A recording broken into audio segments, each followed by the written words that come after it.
Hello, everybody, and welcome back to my continuation of my book reading of The Time Machine. Chapter 13, A Fight for the Time Machine. At about 8 or 9 in the morning, I came to the same seat of yellow metal from which I had looked at the world on the evening of my arrival. I thought of my first ideas about this future world on that evening, and I couldn't stop myself laughing at my confidence. I was sad to think how short the dream of human intelligence had been. It had tried to make a comfortable, fair, and safe society. It had succeeded, and had then led to this. We forget the law of nature, that change, danger, and trouble makes us think harder. Nature never asked the brain to work until habit and feeling are useless. There is no intelligence where there is no change or no need to change. So, as I see it, the upper world people had moved towards their weak prettiness and the underworld to hard work. But it seemed that as time passed, the upper world had stopped feeding the underworld. And when other meat failed them, the people of the underworld had started to eat what hadn't been allowed before. That is how I understood the situation in my last view of the world of 802,701. Although I was unhappy, this seat, the peaceful view, and the warm sunlight were very pleasant after the hard work, excitement, and terror of the past few days. I was very tired and sleepy, and so I spread myself out on the grass and slept.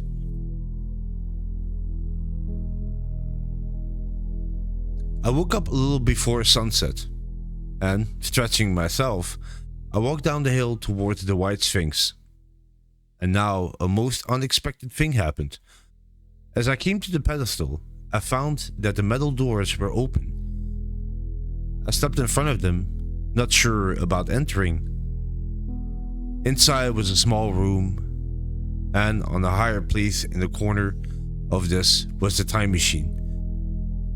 I had the small levers in my pocket, so here, after all my thought about breaking in, was an easy solution. I threw my metal bar away, almost sorry not to use it.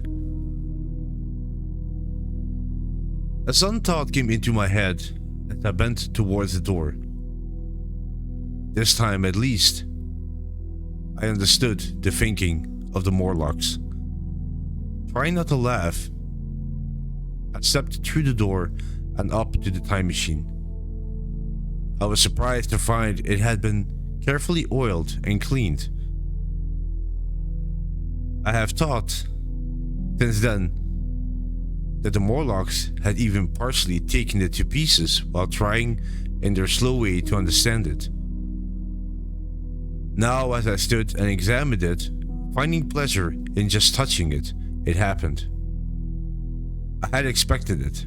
The metal panels suddenly closed with a loud noise. I was in the dark and couldn't get out. This is what the Morlocks thought. I was certain. I smiled. I could already hear them laughing softly as they came towards me. Very calmly, I tried to strike a match. I only had to fix the levers and leave then like a ghost. But I had forgotten one little thing. Those matches could only be lit by striking them against the box. You can imagine how all my calm disappeared. The little creatures were close to me. One touched me. I struck at him with the levers and began to get into the seat of the time machine. Then one hand touched me and then another. After that, I simply had to fight against their fingers from my levers, At the same time, feel for the places where these fitted. One lever, in fact, almost got away from me. As it left my hand, I had to hit in the dark with my head. I could hear the Morlocks headering to get it back. This was an even more dangerous fight than the fight in the forest, I think. But at last, the lever was fixed, and I pulled it. The little hands fell away from me. The darkness soon changed to the same grey light that I've already described. And that was the end of chapter 13, A Fight for the Time Machine. Thank you so much for listening. Hope you enjoyed it. Take care, and I'll catch you in the next one. Bye bye.